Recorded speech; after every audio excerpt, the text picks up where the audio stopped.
had the most amazingly privileged trip. We were not only introduced to leaders in the country, but they were the sovereign leaders, if you like. So the Deputy Governor of the Reserve Bank, the Mayor of Jerusalem, leading academics in the major academic institutions. The access was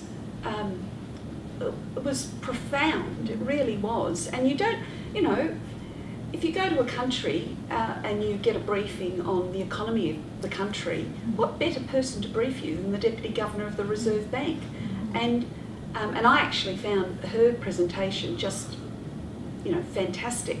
But I think it was that in the course of a relatively short time, the Chamber had put this program together, which meant that it was deep learning. We had a wonderful geopolitical briefing from one of the major and well-known Jerusalem Post journalist was the word I was looking for. It just didn't come out.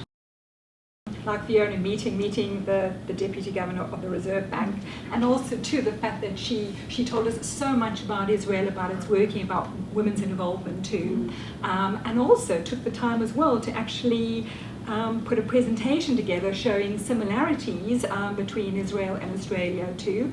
So she really almost, it was about 45 minutes, she sort of briefly encapsulated where Israel had come from, actually where it is today, and where to from here.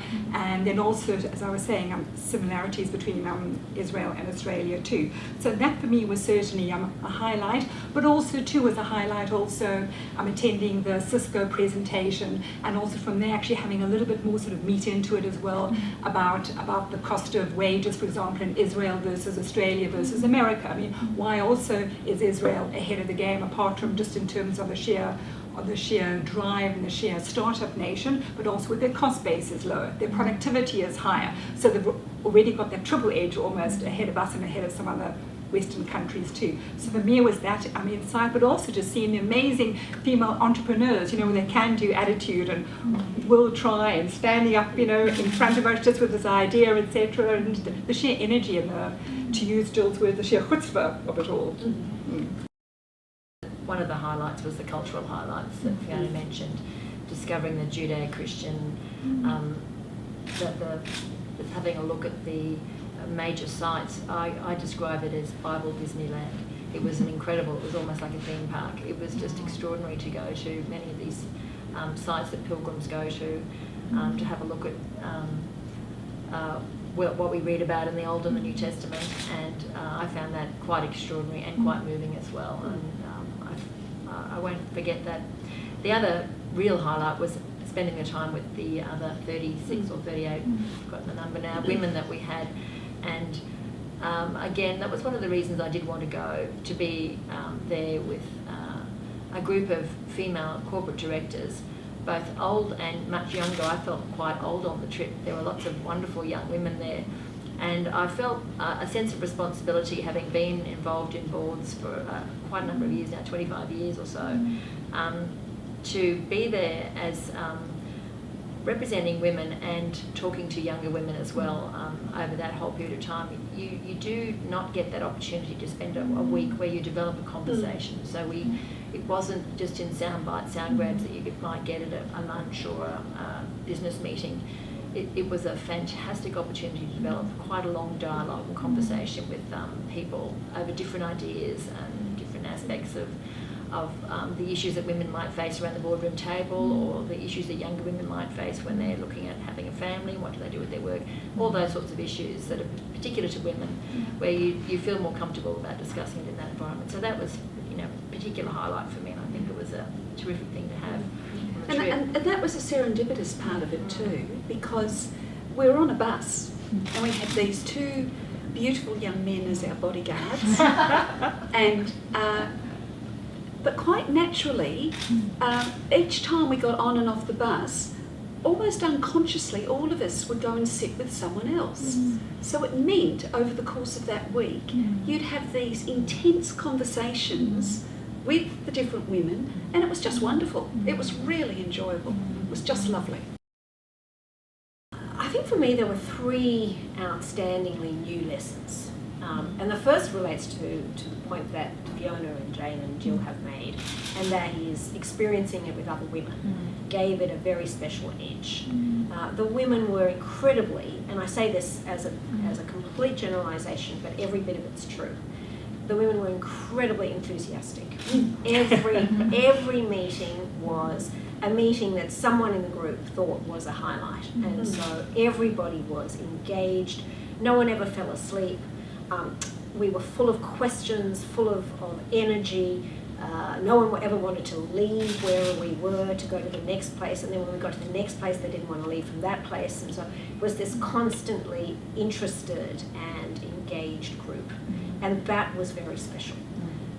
So the second thing was that in previous missions we hadn't focused on smart cities at all. We focused on the innovation culture and the whole ecosystem of fintech and agri-tech and medtech.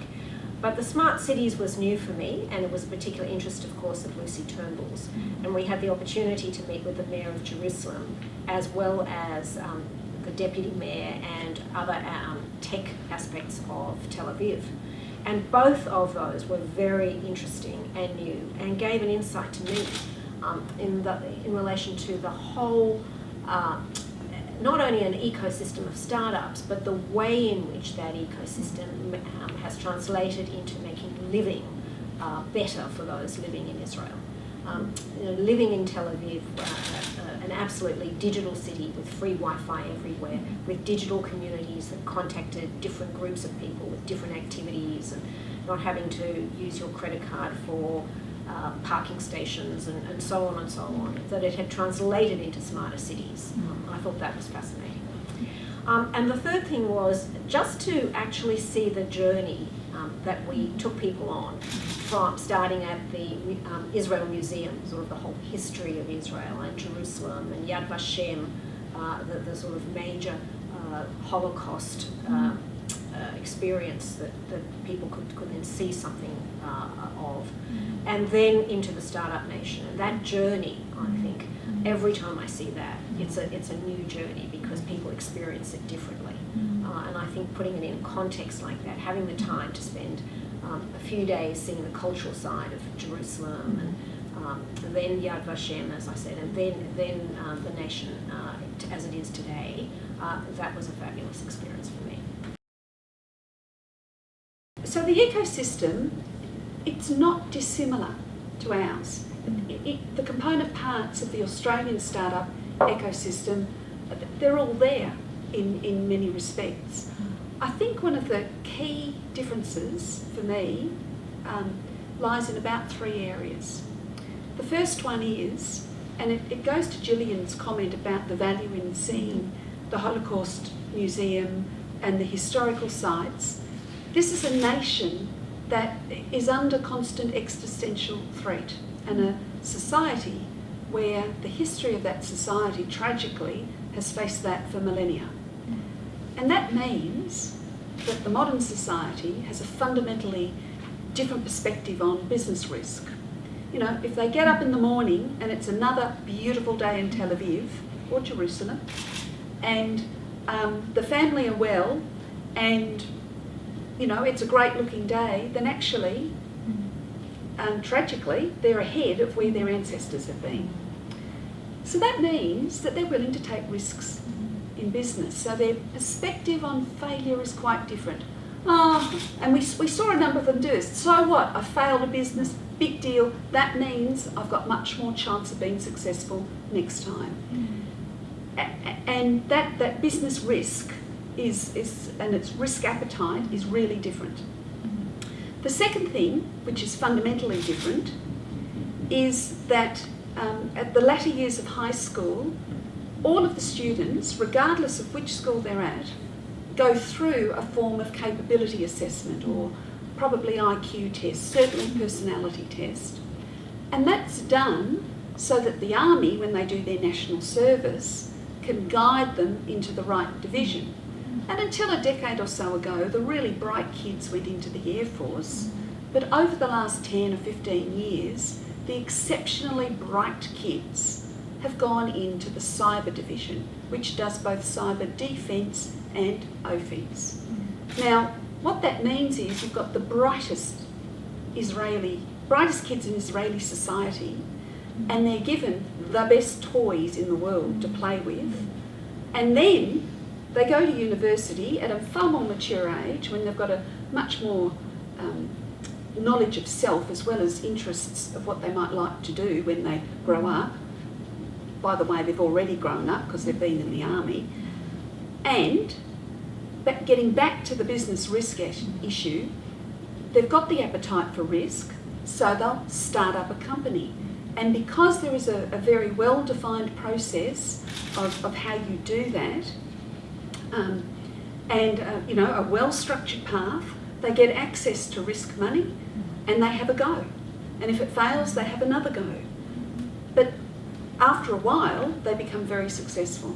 The third reason, which I think is a profound difference between our nation and Israel, is that there isn't a person in Israel who doesn't get up in the morning and think, what can I do for Israel?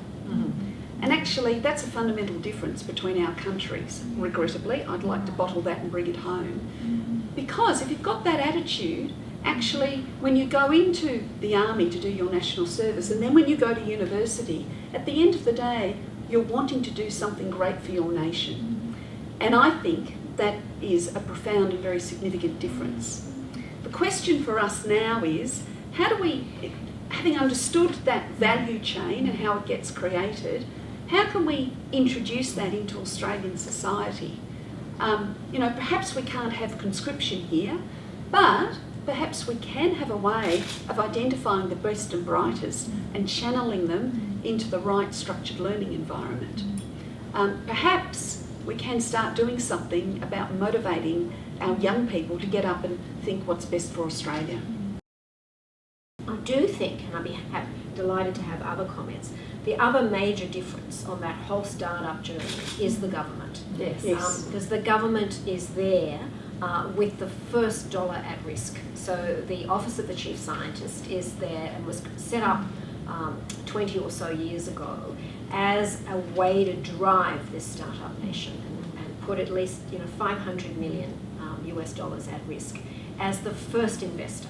And the first investor for individual startups, the first investor for aggregators, for incubators, for accelerators, and for all the elements then of the startup nation ecosystem. And very senior people who are serial entrepreneurs, have been successful, volunteer for the Office of the Chief Scientist and look at startup nation ideas, where startups and can go before them and be assessed and coached, and they are there to make judgments as to which ones should be backed with funding. To Fiona's point, where the get up and go of the youth to go out there and try and have that start up, and if they fail, that's fine, dust yourself down and carry on, you're to the next one, learn from your mistakes, of course, but move on. And then with the government, on the other hand, with this pot of gold almost, assisting actually all the startups too. So it really is, and then having all the successful actually entrepreneurs wanting to mentor them actually in between. So we have the bottom, we have the top, and we have actually in the middle as well. So the whole ecosystem, I guess, from start to scratch. And then you've got the external coming in from the side of investment from not only government but funds in Israel and overseas, companies wanting to buy these startups. Everybody's focused on what is a successful exit, and it's either an IPO or it's actually a sale, and a huge number of R&D centres brings overseas capital, and that capital is looking to invest. And it's a country of potential, a million billionaires out there almost, everyone's about to go ahead and they have this dream to make a success, actually of their particular project too. They really are ambitious about it and enthusiastic. The other component that I thought was quite interesting, you often get in Australia competition between the various state governments and the university sector, but there seems to be a policy, an unspoken policy of Israel first. And so you don't get a waste of resources. And you get thoughtful application. It is absolutely bipartisan. There's no argument that this is the right thing to do. And I think that underlying policy direction and consistency of policy over a long period is what has made them a so-called overnight success. You know, this has been 30 or 40 years in the making. You know, the commercialisation arm of the Hebrew University commenced in 1964. So that's a long time to learn to become successful. Yeah, it is very much Team Israel. Collaboration. One Team Israel. Yes. And everyone with a consistent story. Everybody knew the story of the startup nation and the elements, and we heard it many, many times. And again, I think that's one of the things that we possibly have, as Fiona says, a lot of the elements, but we don't have them well knitted together, and not everybody is able to tell that story. And also so important in telling the story. So what we learned so much from Jane and from the other the vice chancellors too that we had actually on our mission with us, as to how it's happening there in Australia, right under our noses, and we don't know that either. So we've also taken something from that as well. We need to also celebrate our successes more so, and also say that there is funding out there actually for the startups. And let's us actually go out there and actually give it a go. So celebrate actually what we've done. Amazing developments so far that we heard from Jane and Judy and Belinda within the universities, and also huge potential out there as well. So I think just get out there and let's tell our story and celebrate actually what we do as well so well. The overwhelming influencer that I saw that was different in Israel than to Australia was the absolutely sort of tight-knit interaction between industry funding of research and research going on in the universities. So they were much more aligned and integral to the research mission than we are in Australia. And we're seeing changes in that now in Australia. In fact, the new research funding model, which is coming through, hasn't been quite developed yet, but their research funding to universities is going to be based on the impact that the research has that the university is performing. So the actual impacts are not yet defined, but this is the Watt review that's recently come out. And so rather than focusing on things like your peer-reviewed publication index and things like that, it's much more on what interaction you have with industry, what has the impact of your research been, and that may really shift that focus and bring industry together much more with universities. So we're really making the researchers either seek industry partners or industry go into universities and seek research funding. So it is all research models that can help them with their business problems. So again, that hand in glove working in Israel is something that we could really learn from.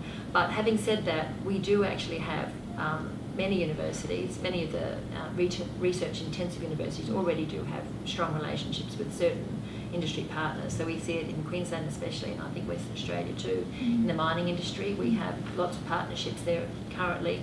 We have Sustainable Minerals Institute in Queensland.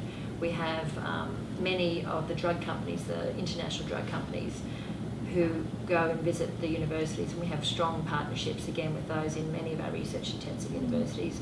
And many people would know the story about the development of the Gardasil vaccine that came out of the University of Queensland Research, and our Australian revered Professor Ian Fraser is a great success story where that was developed by our tech transfer company UniQuest at UQ through again then CSL, another fine Australian company that plays on the world stage in vaccine technology, and then with CSL a partnership with Merck. So we do have a lot of international drug company partnerships, and that's just one of many.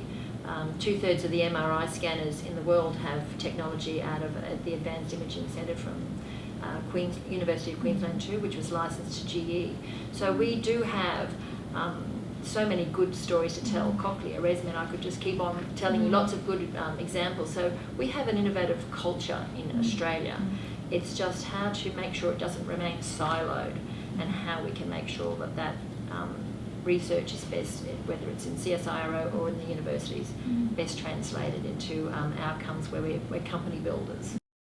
Well, I think certainly what we can do better in Australia is perhaps maybe encourage more perhaps in the startups, put the story out there, but also to my earlier point, also celebrate really what we've done actually so far and say this is not necessarily actually something new. Sure, it's sort of starting out in the House under Wyatt Roy in the term of government. It's certainly sort of getting there, but I just think we could roll it out even more so. And also, perhaps maybe to Fiona's point as well, for the youth out there saying to get out and give it a go and give it a try. But also with that though, it's possible, it's likely that the laws around directors' responsibilities need to change. Because here, if you fail and you're a director and your company goes insolvent, there are all sorts of repercussions, whereas in Israel it is not that onerous. So absolutely, first of all, step one almost, we need, and I do know that there have been representations made to government, to AICC, etc., to try and to sort of weaken the responsibilities really that directors face. Whereas in Israel, if in fact that you do go out and you do fail, presumably you are insolvent, then you would obviously learn from it, you would dust yourself down, as I said, get back on your horse and go ahead and try again. Whereas here, failure is still really failure with a capital F. We need just to sort of say, more so that you can go up there and actually try it again. And with that as well, perhaps, maybe to Fiona's point too, just maybe the youth maybe trying a little bit more so, thinking a little bit more like the Israelis and what can you do for your country rather than always what can your country do from you. So it's this whole entitlement issue. And I really think, it'd be great if in fact we could sort of bottle that enthusiasm that we have seen in Israel with the startups, maybe bring some of them here, just to go out there and just to show I'm trying it. For us though, obviously with startups comes risk, so when you're a global wealth manager, you're first and foremost looking after clients' investments, and we obviously have to be very, very cautious about going into any startups. Generally, only about 10% maybe of startups do very, very well, 10%, another 10% do relatively well, maybe 20% do okay, and 60% fail. So you also have to go into this with eyes wide open. And even though it's the best idea out there, and they have the energy and the enthusiasm to actually take it through, we still obviously, from an investment point of view, really have to look at it through, pretty cynical and have to give it a pretty hard review. What I would take away from it is perhaps on an investing point of view, it probably would be best to therefore invest rather via a startup fund rather than backing the individual companies. So something like that is probably what we would have a look at doing, but also to be very, very aware, of course, about the risks and the rewards. So sure enough, the rewards are possibly exponential, but the risks are very, very high as well. So also just need to take that into account too. The trip exceeded my expectations. I just thought it was, I actually think, I've been a NED full-time for about 8 years now, and as a NED you don't get companies necessarily making investments in you anymore. You have to invest in yourself, and so for me it was just fabulous to go back into and be up to my armpits in a wonderful rich learning opportunity. I've written a report that I've distributed to all of my companies. I've spent time with people who are focused on initiatives and in disruption elements within each of the companies that I'm in. I chair a number of technology/disruption/innovation subcommittees or boards, so I've been able to share what I've learned and share those observations quite broadly. But I think just frankly, the enthusiasm I've generated around people I've spoken to has meant that a lot of them are now trying to get themselves onto a trade mission with the Chamber of Commerce. So I've been a very good business generator, I think, for you, Gillian. Like Fiona, my expectations were not only met but exceeded. It was a fantastic trip, and I couldn't speak more highly of it, and I was enthusing to everybody that I've met that they must go and visit Israel, not only just for cultural reasons but also for if they're in business, that it's really a fantastic place to visit.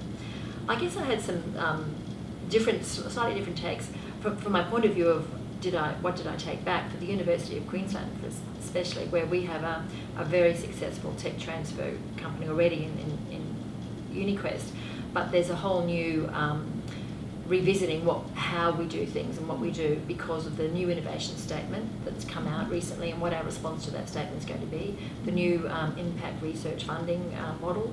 So what's our response to that, and whether we need to restructure some of our institutes, or not the institutes per se, but how we do things, and really just ramp it up again another notch. So we already have an iLab, we have an iAccelerator. I mean, what we do with our ideas hubs, things like that. So, and how we engage our students at a younger level, not just the research high degree students, but the students when they come in at an undergraduate level. How do we get them thinking that? They're already on campus doing parking apps for us. We didn't even know they existed, and they're out there doing this. So the have a go is actually having a generational change. It's not just, I think we've got to recognise that the risk taking in this next generation, and I have a lot of 5 kids in their early 20s and late teens, and they are already in that frame of mind where they're thinking of not going into necessarily professions, getting qualified, but thinking about their own companies, for goodness sake, which in a generation ago would have been unthinkable. It would have been seen as too risky.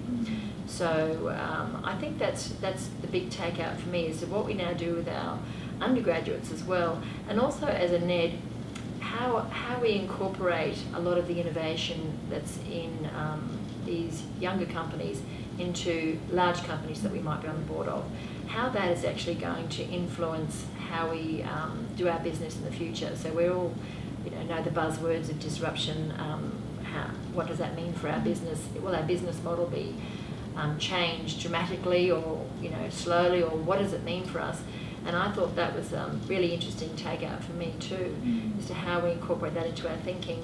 We're already very aware of it, but how do we now capture the value of technology in driving our business forward, getting more efficient, reducing cyber risk, all the sorts of things that technology bring to these large, big corporates, or what's the next big idea.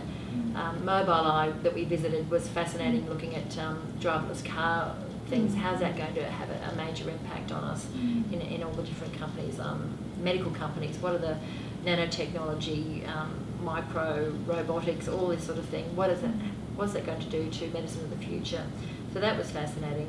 And one last thing that I did take out from the visit to Technion, which I think was absolutely fascinating, was the mention of China and how they saw the Chinese delegations coming into Israel now. Massive delegations, and they showed the visitor ramp-up numbers. I thought that was really, really incredible, because we're seeing the same in the university sector. The research dollars that are going into the university or tertiary institutions in China is phenomenal. And that is something that really struck me, that issue of making sure, again, at our university, we have this global collaboration is very important to us in our research community. And we see that just brought home to me the importance of doing that, and really understanding the impact of China doing that. Global research, the amount of money they're putting into research in China, and the startup ecosystem in China is extremely vibrant as well, and people tend not to recognise that. There's a huge amount of innovation going on in China. It's not just copying. It's fascinating. So for me, that one takeout from the visit to Technion, when I saw that, it was like a big light bulb moment for me.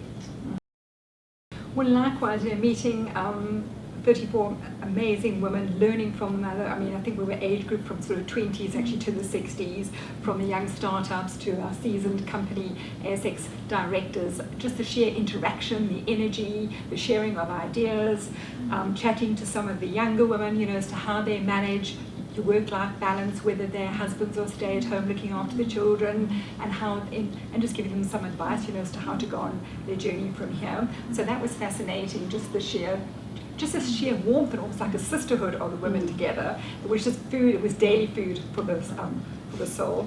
And then, but certainly on the business side, just to see as to what opportunities are out there. I'd like to get involved here more, so perhaps maybe helping mentor some of the women that actually involved with startups. We certainly very certain that Australia must not let this opportunity go. The fact that we have to keep up this collaboration together with Israel. When I read in the weekend press that New Zealand are getting closer to Israel in terms of their missions, and China, etc. I want to say, hey, we're out there as well, so we really have to harness it, and we really have to keep that energy going, and and certainly just look to import a lot of what Israel has, but at the same time, certainly to put our message out there actually more so, and have both ends of the spectrum again, supporting it both from the startups and from the government and from the business leaders actually in between, too. So no, it was a game beyond expectations, brilliantly well led and well planned, meticulously by Jill and her team and Cara, and it was really great all round. So it was. Likewise, I've actually recommended it. I think I put 3 names forward already for your next mission, so too. This was a very outcome-focused mission because the women were all looking for something that they could bring back. It was a significant group of non-executive directors mixed with a group of younger women who themselves were entrepreneurs. So we had all the ingredients on the bus for very rich discussions. And I think everybody brought something back that they can use in their own work. So as Fiona said, as a NED, I brought things back that I could see in the companies that I'm a NED of that would be interested in or benefit from. And some of the findings or the takeouts really related to being innovative and looking at good business and how to respond to disruptive technology, but also at the same time doing good. And I found that a very interesting, consistent theme amongst the startups. And I think Fiona expressed it of sort of Israel first, but it wasn't Israel in a nationalistic way. It was Israel in a community sense of doing good. And that social, we did have a little bit of a focus on social impact. At the Australia-Israel Chamber of Commerce, we're looking to bring out some of those young entrepreneurs who are particularly focused in the disability space. And I think that was a very interesting takeout for me, particularly for companies that I'm involved in, both in the not-for-profit space, but in the for-profit space, that you still want to be able to do good, is that community license. Similarly, in the university space, I'm Deputy Chancellor at UNSW, and we had the same kinds of takeouts, as Jane mentioned, of what the university can do more with business and more with government. And I think the government's innovation statement has the bones of reinforcing that ecosystem in Australia. We just need to put more flesh on it. We need to make sure that there's more STEM education for women. So that's one of the takeouts, that somehow we need to work together to try and encourage that. We need to create more incubators and more accelerators. We have some, but not enough. We need to encourage more investment into that space. So a lot of takeouts, which is interesting. I think it was very focused on what can we learn, as opposed to this is a great experience. Yeah. One of the quotes I love, actually, from one of the social solution startups was, there is nothing contradictory in doing good and making money. Yes.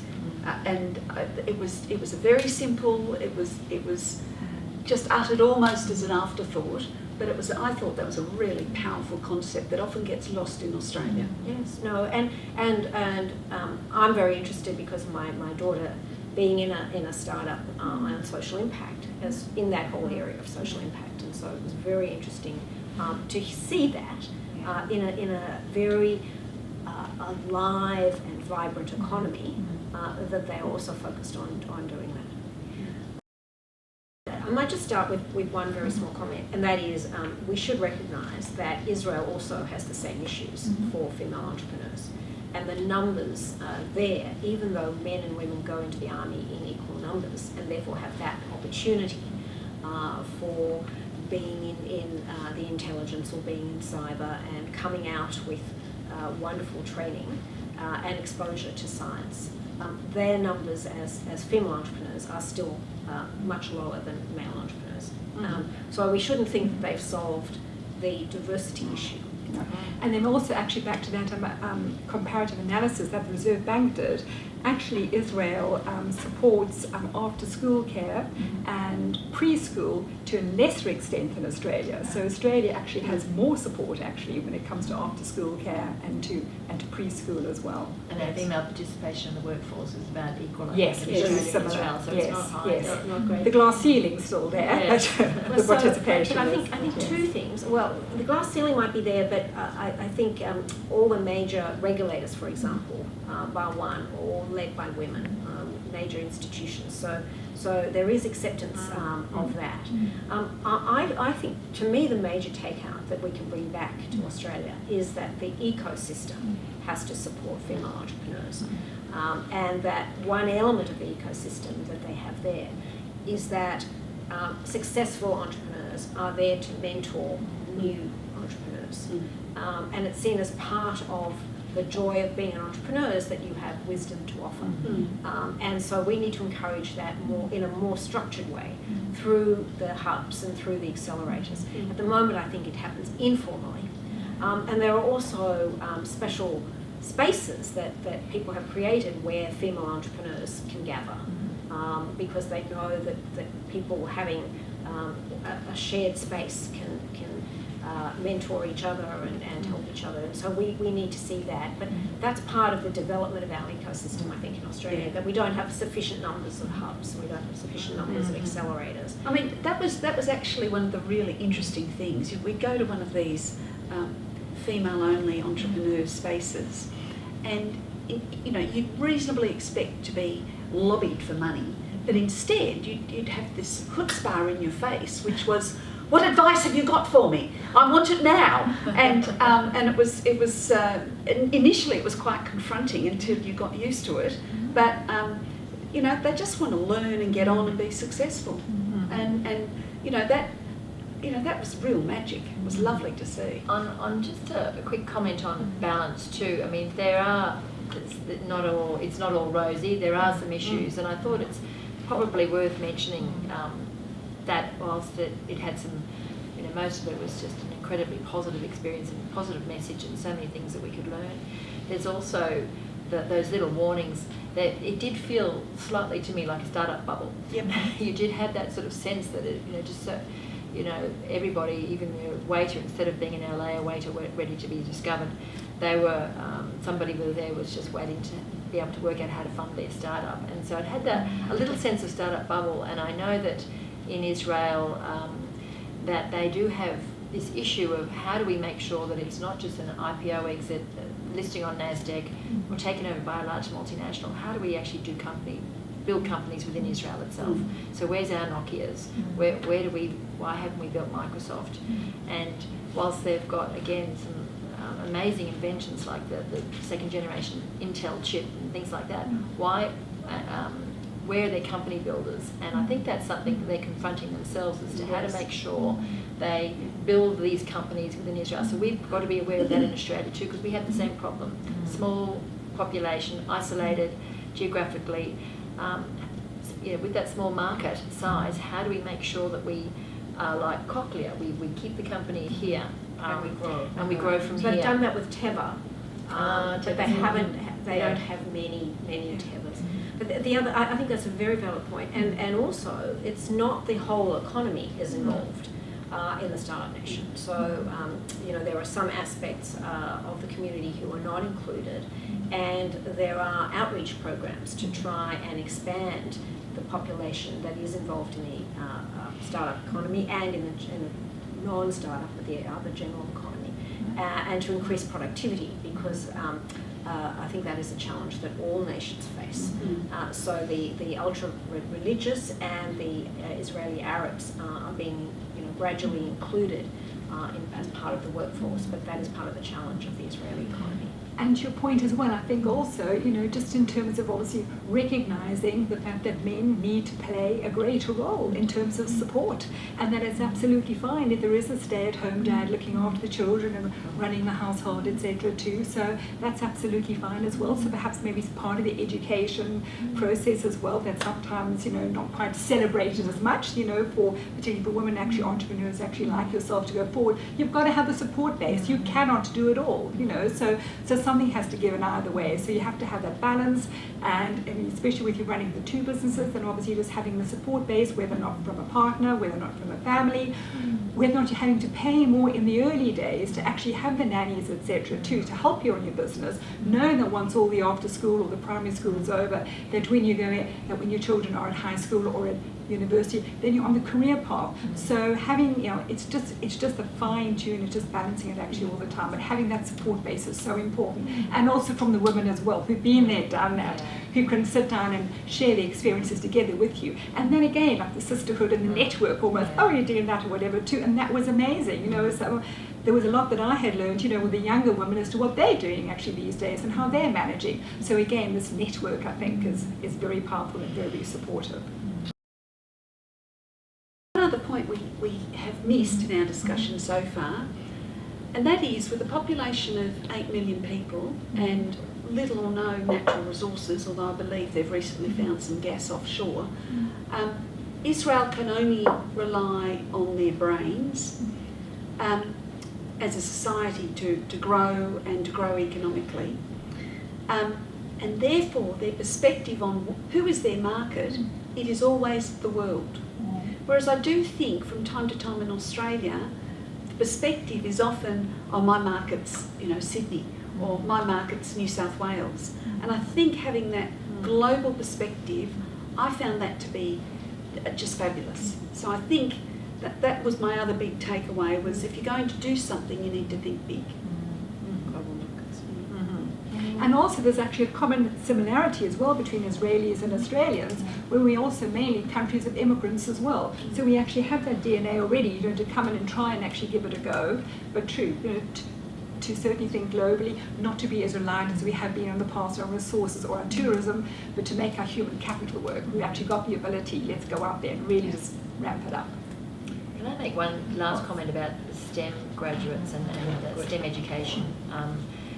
Even in Israel, with their valued education and the numbers who are doing math, science, whatever, they still don't have enough graduates in engineering, electrical engineering, science, maths, high maths, to cover all the jobs that they actually need because they've got such a great high-tech sector. They're actually struggling now to make sure that the graduates are coming through in numbers.